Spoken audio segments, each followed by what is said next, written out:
books. We love reading because it transports you to a magical place. In fact, it feeds you knowledge, and we're very excited to announce that it is National Book Week this week, and that bus is currently traveling around South Africa, making sure that it gives books to people in, well, remote parts of South Africa. And there's two ambassadors here that I'd like to welcome to our studio. There are celebrity ambassadors for National Book Week, Natalie Becker and Mark Lottering in studio. Welcome to the show. Good morning. Now, Good morning, and thank you. A pleasure, Natalie. When I see you guys, I want to talk about your own projects. I immediately want to ask Natalie, which film are you in?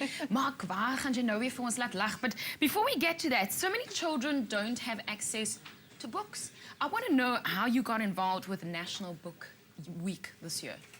Well, I've been involved for a couple of years now because I'm very turned on by many things, as you know, but reading in particular also turns me on, because when I was growing up, my parents encouraged me to read.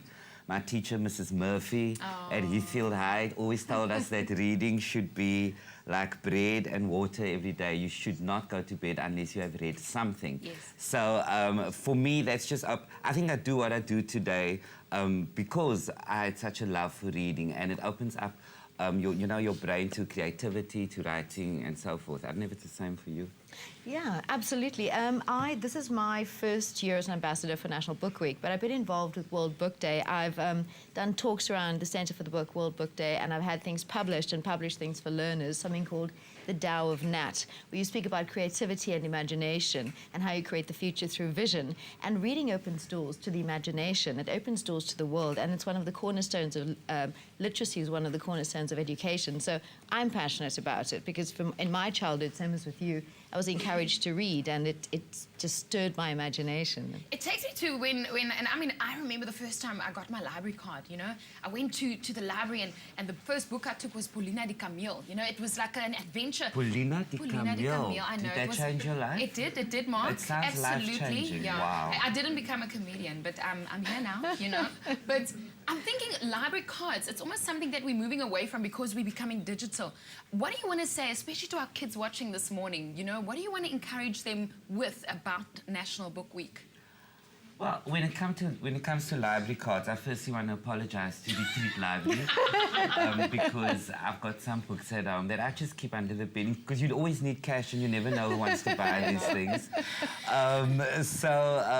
You know, I like the idea of libraries. I mean, even now people are encouraged to go because there's Wi-Fi and so forth, because you've got to meet the world where they're at. But still, there's just that thing of the smell of books and you know, I mean, when we were at school, that was the only way to do projects. You had to get into that library. Yeah. Some people actually went as far as panicking and then cutting pictures out of the but not us, because you can hear Natalie and I not like that. We speak very, very well. So if people who are watching us, and there are young people who are watching us this morning, if you want to one day speak like Natalie Becker and speak like Ilana and wear such lip gloss, this is from reading.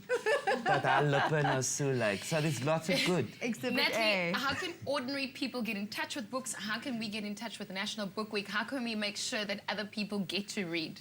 I think it's important, first of all, that the adults in the house, the parents, read to the children.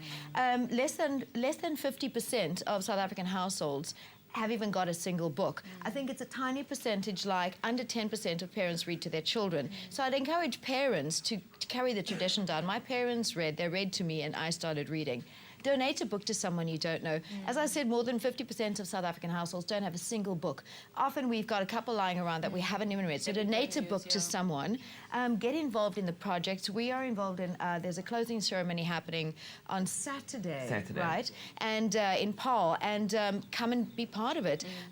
Go to the website, check it out, find out how you can become involved, and just read more. Get your hands on a book, donate a book, share a book, or start reading with a child in your neighborhood or a child that you've identified. Speaking of which, you can get in touch with all of this. Facebook.com/National Book Week SA if you want to get in touch with National Book Week. I think every week should be National Book Week. It's like Mark said, we shouldn't go to bed without even reading something. I wanted to talk about your projects, but we're running out of time. In fact, Katlego's on the other side. What's happening, Boo Boo?